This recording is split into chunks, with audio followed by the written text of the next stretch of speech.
김큐의 경제뉴스 큐레이션, 저는 코너지기 배아량 리포터입니다.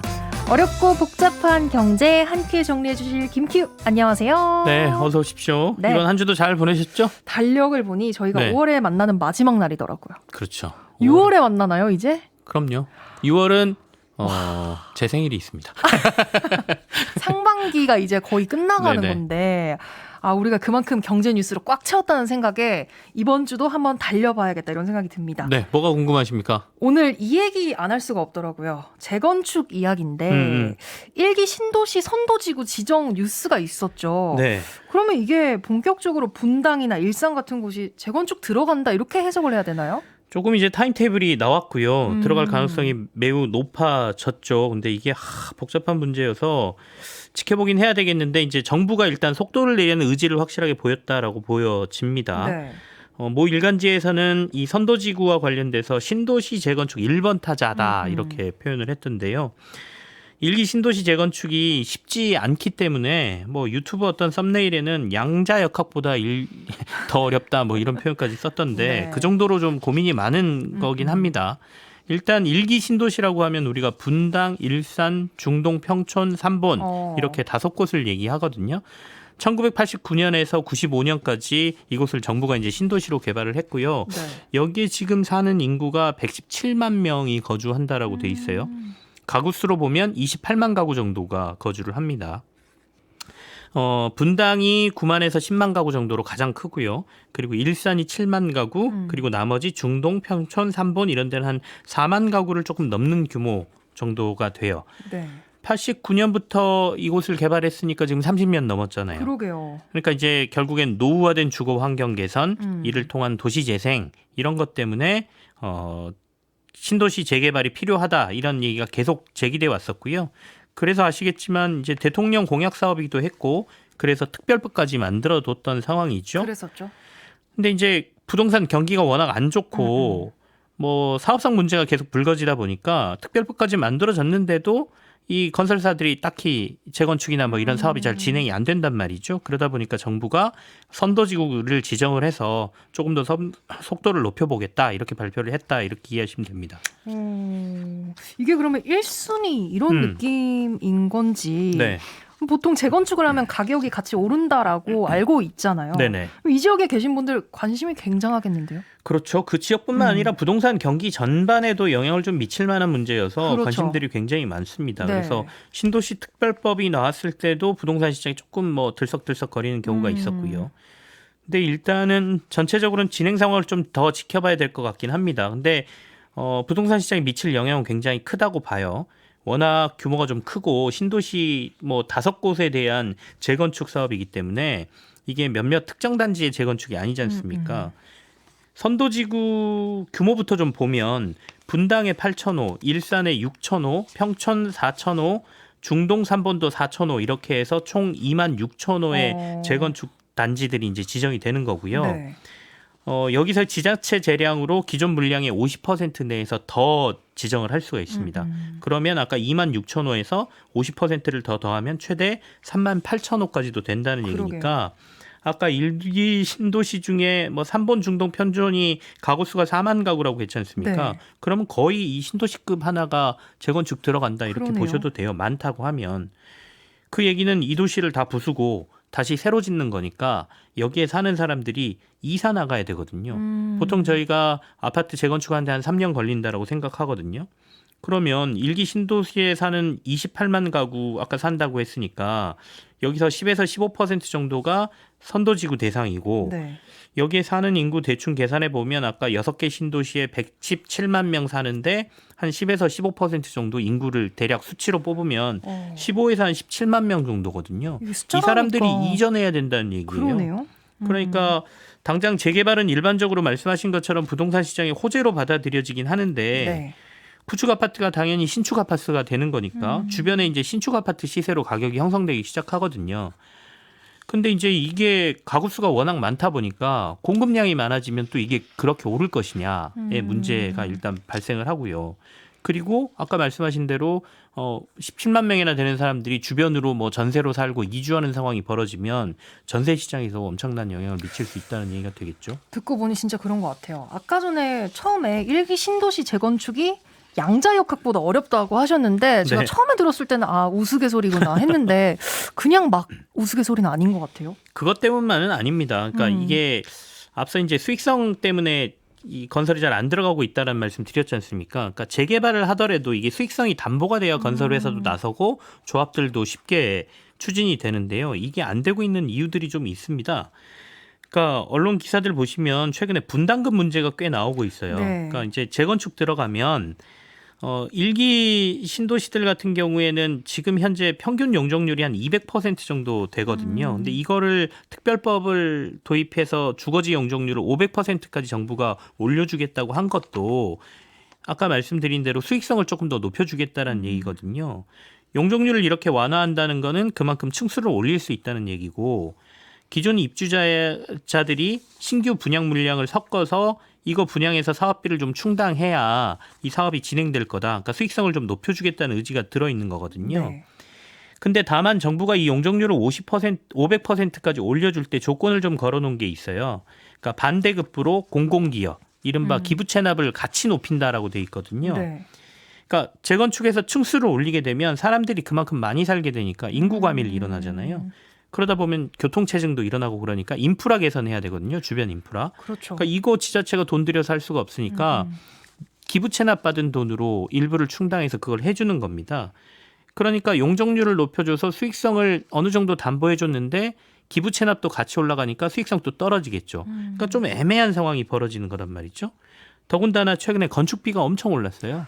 그래서 요즘 재건축 하려고 그러면 사업비가 좀 많이 들어가거든요. 네. 그러니까 정부가 특별법 통해서 조금 뭔가를 해준 것 같은데 자세히 들여다보면 이거 재건축 사업을 추진해야 되는지 말아야 되는지 되게 애매한 포인트에 딱 들어가 있는 게 일기 신도시 재건축 사업이에요. 그러니까 이게 뭔가 복잡하고 어렵다 이런 말인 것 같은데 네. 근데 어쨌든 뭐 할 거라면 네. 먼저 하는 게 낫지 않나요? 그것도 맞습니다. 지금 약간 선착순 같은 느낌이긴 하거든요. 전체 주거지 중 10% 정도가 이번에 선도지구에 선정된다고 말씀드렸잖아요. 근데 이대로라고 하면 10%씩 10번 그렇죠. 해야 그 신도시 안에 들어있는 옛날 구축 아파트들 다 신축으로 재건축 네. 가능하다는 얘기지 않습니까? 앞서 제가 이번 선도지구가 2027년 시작해서 2030년에 입주인데 한 번 할 때마다 3년씩 걸린다 그러면 그냥 이거 단순하게 계산해 보면 10번 하면 30년 걸린다는 얘기예요. 그렇죠. 그러면 지금 못하면 안 네. 그래도 우리 구축 아파트 30년 된 네. 아파트인데 20년? 뭐 10년도 긴데 20년, 30년 뒤에 제일 마지막에 너 재건축할래? 그러면 누가 한다고 하겠습니까? 그러니까요. 그러니까 지금 당장이라도 해야 된다. 그런 얘기인데 그렇다 그러면 이게 재건축해서 신축 아파트들이 이제 막 들어서요. 물량이 또 어마어마하게 쏟아질 거 아닙니까? 그리고 계속해서 3년마다 또는 매년마다 이렇게 재건축하는 아파트들이 용적률을 높여서 네. 거의 2배씩 새로운 물량들이 신축 아파트의 공급량이 쏟아진다면 시장에서 과연 가격 형성이 제대로 될 수 있느냐도 고민스러운 상황이 되는 거죠. 그래서 지금 일단은 그래도 선도지구에 선정되려고 사람들이 노력을 할 테니까 이번 정부가 발표한 지표로 보면 어디가 제일 유리할 것이냐. 정부 기준으로 보면은요. 배점이 가장 높은 게 주민동의거든요. 그러니까 주민동의가 95% 이상이면 100점 만점에서 60점을 획득할 수 있으니까 네. 주민동의에 서화를 걸 것 같고요. 또 그다음에 참여단지하고 참여세대수가 각각 10점씩 받을 수가 있어요. 그러면 지금 3, 4개 단지를 합쳐서 약 3,000세대 정도로 만들고 네. 주민동의 95% 이상을 받으면 아마도 선도지구에 선정될 가능성이 높다 이렇게들 해석을 하고 있습니다. 그래서 아마도 해당 지역의 아파트들은 조합들끼리 서로 힘도 합치고 주민동의를 받는데 아마 심혈을 기울일 걸로 보여집니다. 아까 이게 단순하게 계산을 했을 때 이주 관련된 문제로 6개 신도시에서 17만 명 정도 이주를 해야 될 수도 있다. 네네. 이거에 대한 정부 대책이 있나요? 그게 좀 걱정이긴 해요. 아직 나온 건 없습니다. 단계별로 마련하겠다 이렇게 이주 대책에 대해서 얘기는 하고 있어요. 그러면 지금 현재 내 도시 내에서의 전세 물량 가지고는 도저히 감당이 안 되기 때문에 아마도 주변 신도시 주변에 소신도시급 공급 대책이 나와야 될 걸로 보여집니다. 그러면 그쪽으로 일단 수요를 좀 빼고 일부는 내부에서 해결하고 이렇게 되는 거거든요. 네. 그런다 하더라도 아마도 전세 시장에 미칠 영향은 굉장히 클 것으로 그럴 보여집니다. 것 같아요. 그렇다라고 하면 이제 전세 시세가 엄청나게 오르겠죠. 음. 수요가 엄청 많아지니까요. 그러니까 여기에 대한 정부의 대책이 좀 필요해 보이고요. 재건축 특별법의 선도지구 뭐 이렇게 얘기까지 하니까 장밋빛 전망을 내놓고 엄청난 차익이 생길 거다라는 얘기도 좀 있는데 앞서도 제가 분담금 얘기를 조금 했지만 분담금하고 주민동의 95%를 받아야 선도지구에 선정되니까 이 부분에 있어서 난항을 겪을 수도 있다라는 생각도 좀 드는데요. 요즘 이제 언론들 보시면 서울 주요 지역에서 재건축 분담금 폭탄이 나오고 있다라는 얘기가 굉장히 맞아요. 많이 들려요. 네. 그러니까 재개발에 들어가는 총 비용에서 일반 분양으로 충당하는 사업비를 빼고 나머지를 조합원들이 나눠내는 걸 이제 저희가 분담금이라고 하거든요. 네. 예전에는 많아야 한 3억 원, 4억 원 정도의 분담금 냈습니다. 그러면 강남은 재건축하면 시세가 굉장히 좋기 때문에 이거 충분히 뭐 회수하고도 남고요. 심지어 돌려받는 분담금 돌려받는 경우도 생겼었어요. 근데 하지만 지금은 공사비가 워낙 올라서 강남에서도 분담금이 지금 5억 훌쩍 넘고요. 정말 높은 데는 12억 원까지 분담금 나왔다는 얘기 있거든요. 분담금이요? 네, 그래서 재건축 포기한다는 얘기 뭐 이런 얘기가 지금 들리고 있는데 신도시도 만만치 않을 겁니다. 왜냐하면 공사비가 지금도 올라 있지만 앞으로 2027년이면 몇 년 뒤지 않습니까? 그러게요. 그때면 공사비가 더 올라 있을 가능성이 있어서 정부가 용적률 상향해줬지만 아까 앞서 말씀드린 것처럼 기부 체납 비율을 같이 올리기 때문에 용적률이 높다고 해서 이게 딱히 수익성이 크게 늘어나는 게 아닌 상황이어서 분담금에 대한 고민이 상당히 있을 것 같고요. 저는 동의를 많이 하겠다라고 단순하게 생각했는데 네. 이 문제가 있으니까. 돈 따져보면 그렇죠. 그리고 앞서 말씀드린 것처럼 용적률 높여서 지금 20층짜리 아파트 40층이 되고 가구수 이만큼 늘어서 신규 공급이 쏟아지면 가격 형성이 제대로 될까? 강남이라면 모르겠는데 이게 지금 사실 분당하고 일산 같은 지역은 부동산 가격이 그렇게 많이 오르질 않았습니다. 근데 여기다가 공급량까지 늘어나면 어떻게 될까에 대한 고민을 아마 하실 것 같아요. 그래도 선도지구에 들어가려는 노력들을 좀 하실 것 같긴 한데 일단 정부의 로드맵은 9월 제안 접수해서 10월에 평가하고 그리고 11월에 선도지구 선정한 다음에 2026년까지 시행계획 등을 수립하고 2027년에 착공 그리고 2030년에 입주 이렇게 돼 있기는 합니다. 이게 계획은 착착 세워져 있는데 이게 네. 실제로도 될지 우리가 조금 지켜봐야 될 것 같습니다. 그리고 이 뉴스로 한번 넘어가 볼까요? 네. 22대 국회 첫 입법 과제로 야당이 불필요한 가상금리 항목을 제외한다 이런 방안을 추진하고 있다고요? 그렇습니다. 야당이 이제 의석수가 워낙 많기 때문에 야당이 추진하는 입법 사항에 대해서 우리가 관심을 좀 가질 수밖에 없는 상황이긴 하죠. 더군다나 이제 기준금리를 산정하는 데 있어서 가상금리의 불합리한 부분을 빼준다고 하면 지금 우리가 워낙 대출이자 부담이 큰 상황이니까 뭐 반길 만한 뉴스이긴 합니다. 이 이야기가 나온 거는 최근에 민주당의 정책위원회가 당선자 워크숍을 열고서 입법 과제를 발표했는데 이 안에 이 얘기가 들어 있어요. 가상금리에 대한 부분뿐 아니라 대출을 우리가 중간에 갚으면 중도상환 수수료라고 내요. 그렇죠. 이거 저는 그렇죠. 이게 있죠. 조금 화나죠. 네. 내가 일찍 갚아주는데 왜 내가 수수료까지 내야 돼? 뭐 이런. 갚아도 난리다 이렇게 생각을 했는데. 그러니까 이제 이것도 조금 조정하겠다는 얘기가 같이 들어 있거든요. 그래서 조금 설명을 드려보면 죄송합니다. 가상금리는 우리가 대출 받을 때 한국은행이 이제 금통위 개최해서 기준금리 정하지 않습니까? 네. 기준금리는 그대로 은행들이 따라가는 거고 이거 외에 은행들이 자금 조달할 때 들어가는 비용을 가상금리에다 넣어가지고 기준금리 플러스 가상금리로 나의 최종 이제 대출금리를 만들거든요. 기준금리는 딱 정해져 있으니까 이건 뭐 어떻게 할 수가 없는 거예요. 근데 가상금리는 우리가 대출 받을 때 뭐 손님은 이래이래해서 가상금리가 몇 %입니다. 그러면 그거 따져보기가 되게 힘들어요. 맞아요. 은행이 얘기하면 얘기한 대로 거의 수용하거든요. 그리고 내가 돈이 필요해서 간 거라 가만히 따지다가 아니 그럼 다른 데 가세요. 그럴까 봐. 그러니까요. 아, 네, 알겠습니다. 그리고 약간 찜찜하게 받아들이거든요. 항상 물음표가 남아 있어요. 그래서 이 부분을 조금 뭐 뜯어봐서 불합리한 것들은 빼겠다라는 게 지금 야당에서 추진하는 뭐 여러 가지 대책 중에 하나라고 봐야 되겠죠. 어떻게 어떤 방식으로 그거를 빼준다는 건가요? 낮추는 방법이 궁금한데요. 일단 추진 내용에 보면 가상금리 안에 은행들의 보증기관 출연료, 교육세 등이 포함되어 있는데 이거는 어떤 면에서 보면 은행이 부담해야 될 거를 소비자한테 전가하고 있다라고 보는 거예요. 그래서 아예 은행법을 개정해서 이거 자체를 가상금리 산정에 못 넣게 하겠다라는 겁니다. 그리고 대출 중도 상환 수수료는 사실 지속해서 폐지 주장이 좀 있었어요. 이거는 왜 받는지 모르겠다라는 거거든요. 근데 은행들 입장에서는 만기 전에 돈을 갚는다는 거는 자신들이 앞으로 세워놓은 계획이 틀어지는 거기 때문에 거기에 대한 일종의 수수료를 받겠다라는 거거든요.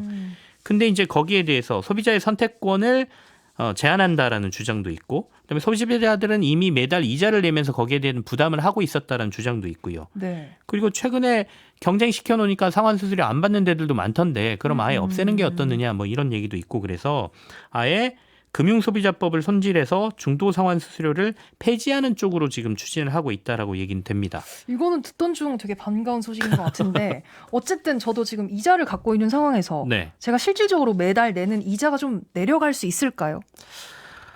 내려갈 가능성은 있어요. 이거 만약에 빠지면 단기적으로는 다 내려가겠죠. 근데 은행들이 이렇게 해서 자신들이 버는 돈을 포기하게 되면 다른 부분에서 올려받을 가능성이 있습니다. 저는 그렇게 보거든요. 그러니까 가상금리도 앞서 이제 소비자에게 전가하고 있다는 은행들의 보증기관 수수료, 교육세 등은 빠지겠죠. 네. 그렇지만 자신들이 밖에서 가져오는 아까 자금 조달하는 데 드는 비용 등에 조금 더 보태서 아마도 다시 높일 가능성이 있다 이렇게 보이고요. 이 중도 상환 수수료는 어차피 경쟁을 통해서 약간 사라지는 분위기이긴 했습니다. 그러니까 최근에 이제 대출 갈아타기 프로그램이나 뭐 이런 네네네. 것들 많이 소개를 해드렸잖아요. 우리 네. 시간에도. 그러면서 결국에는 대출 상환과 관련돼서 대출은 은행이 판매하는 상품 중에 하나거든요. 그렇다 보니 서로 경쟁하니까 저 손님 내가 뺏어오려면 내가 도리어 저쪽에 내야 되는 대출 상환 수수료, 중도 상환 수수료를 일부 부담해 준다거나 아니면 또는 그 정도 급을 이자로 낮춰줘서 보전해주는 형태로 해서 경쟁들을 하고 있기 때문에 앞으로도 아마 중도 상환 수수료는 만약에 남아있다 하더라도 경쟁을 통해서 조금 떨어질 가능성이나 없어질 가능성이 있었기 때문에 이 부분은 조금 도움이 되지 않을까라는 생각이 듭니다. 그래서 22대에서 이제 야당이 어떻게 처리할지는 모르겠지만 금리를 조금 낮춰줄 수 있는 요인들이 추진된다라는 점은 뭐 그래도 반갑게 받아들일 수 있을 것 같습니다. 어떻게 될지 이것도 참 궁금하고 앞으로 조금 더 봐야겠습니다. 오늘도 잘 들었습니다. 김큐의 경제뉴스 큐레이션 여기서 마무리할게요. 네, 배아량 리포터와 함께했습니다. 광고 듣고 퀴즈 당첨자 발표하겠습니다.